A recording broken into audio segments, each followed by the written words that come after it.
Welcome to this explainer. Okay, so today we are jumping right into the microscopic architecture of life.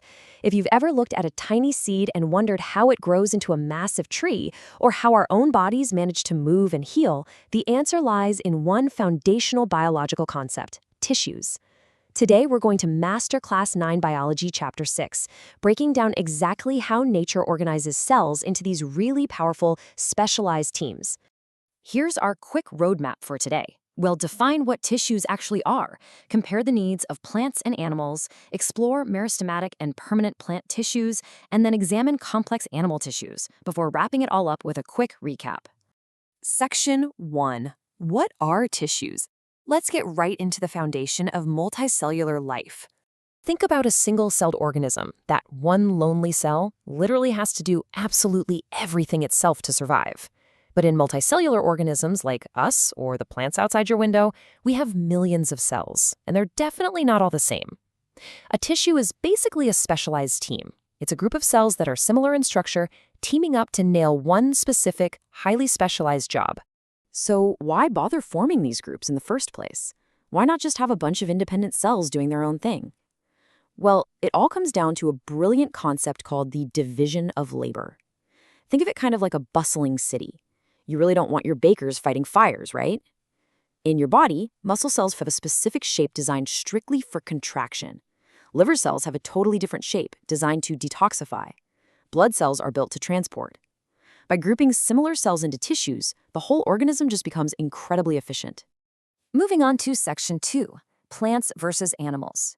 We know grouping cells is a great strategy, but does every living thing use the exact same playbook? Take a look here. This perfectly captures the completely different lifestyles of plants and animals.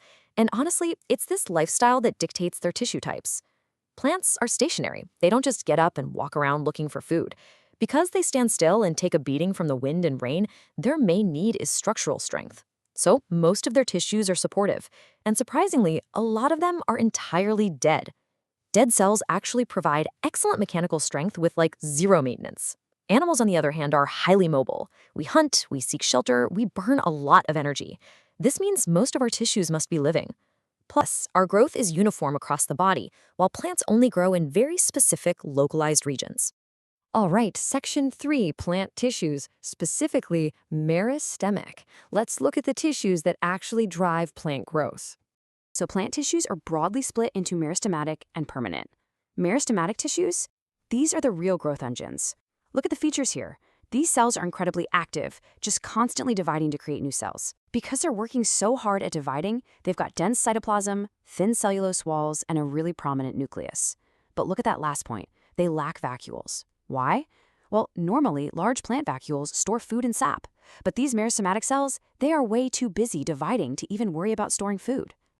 Check out these onion roots suspended in water. If you look right at the very tips of those roots, you're looking at prime real estate for meristematic tissue. Specifically, this is the apical meristem. It sits right at the growing tips of stems and roots, and its one and only job is to rapidly divide and push the plant forward, increasing its length. Now, there are actually 3 distinct types of these meristems, each driving growth in a specific direction. Like we just saw, the apical meristem increases length at the tips. Then there's the intercalary meristem, located at the base of leaves or nodes, which lets those specific parts grow.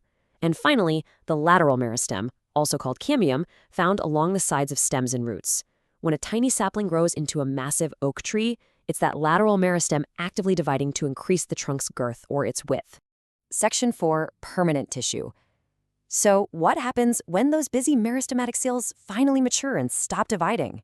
The thing is, meristematic cells don't divide forever. Eventually, they take on a specific role, and this transformation is called differentiation. It's the process where a cell takes up a permanent shape, size, and function, and permanently loses its ability to divide. Once differentiation happens, that cell officially becomes part of a permanent tissue. Permanent tissues are grouped into simple and complex. Simple permanent tissues are made of just one kind of cell. We've got 3 main types here, and they're actually wonderfully easy to relate to your everyday senses. Imagine taking a juicy bite of a fresh apple. That sweet, watery crunch, that's parenchyma, a living tissue designed to store food and water. Now, picture a tree branch bending wildly in a storm without snapping. That flexibility comes from collenchyma, another living tissue but with thickened cell corners. And finally, think of trying to crack open a hard coconut husk. That extreme toughness? That's sclerenchyma, a totally dead tissue with thick, lignified walls built purely for hard armor. Moving on to complex permanent tissues. Unlike the simple ones, these act as the plant's internal plumbing system. There are two main types you absolutely have to know: xylem and phloem. The xylem acts like the water pipes, pulling water and dissolved minerals from the roots all the way up to the leaves. The phloem, on the flip side, conducts the food manufactured in the leaves during photosynthesis, transporting it to every other part of the plant. And this cross-section brilliantly illustrates exactly where this plumbing lives. These vascular bundles are where the complex permanent tissues, the xylem and the phloem, hang out together. They form this highly structured arrangement that gives the plant both essential transport and really sturdy mechanical support. To wrap up our look at the plant kingdom, we have to talk about their outer armor, the protective tissues. Just like we have skin, plants have an epidermis. It's usually a single layer of cells covering everything. In leaf, this epidermis has tiny pores called stomata, which open and close so the plant can breathe in carbon dioxide and manage water loss. But as a plant gets older, things change. A strip of secondary meristem actually replaces the stem's epidermis to form a thick, multi-layered bark called cork. These cork cells are dead, tightly packed, and contain a chemical called suberin, making them completely waterproof to protect the mature trunk from injury and dehydration. Section 5. Animal Tissues Explained. All right, we're leaving the stationary plant world behind and stepping into the highly mobile, high-energy world of animal tissues. Here is your ultimate mental roadmap for the animal body. Every single organ, muscle, and bone you have is built from just 4 fundamental blocks: epithelial tissue for protection, connective tissue for support, muscular tissue for movement, and nervous tissue for high-speed communication. Let's start with epithelial tissue, basically your body's strict border control. It covers most organs and cavities, forming this highly secure barrier that keeps all your different body systems safely separated. Your outer skin, the lining of your mouth, even the inner lining of your blood vessels, that's all epithelium.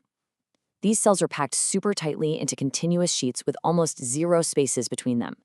They rest on a fibrous basement membrane, acting as the ultimate gatekeeper for whatever enters or leaves the body.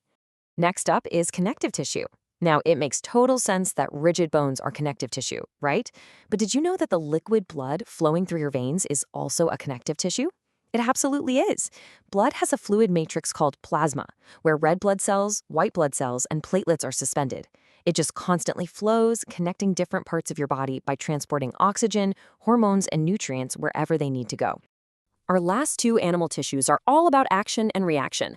Muscular tissue is made of elongated cells packed with special contractile proteins. These proteins contract and relax to power literally every movement you make, whether it's the voluntary swing of your arm or the involuntary beating of your heart.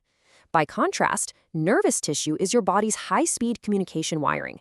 Made of highly specialized cells called neurons, it makes up the brain, spinal cord, and nerves. It's designed to instantly receive stimuli and shoot electrical impulses rapidly across the body, letting us react in a fraction of a second. Section 6, Recap. We have covered a ton of ground today, so let's quickly cement what we've learned. Here is the quick top-down summary. Single cells organize into specific tissues to maximize efficiency through a division of labor. Since plants are stationary and need rigid support, they rely heavily on localized, dividing meristematic tissues and highly reinforced, often dead, permanent tissues. Animals, being active and mobile, use a totally different set of living tissues: epithelial barriers, connective supports, muscular engines, and a lightning-fast nervous system. I want to leave you with a quick thought to test what you've learned. Look closely at the back of your own hand right now.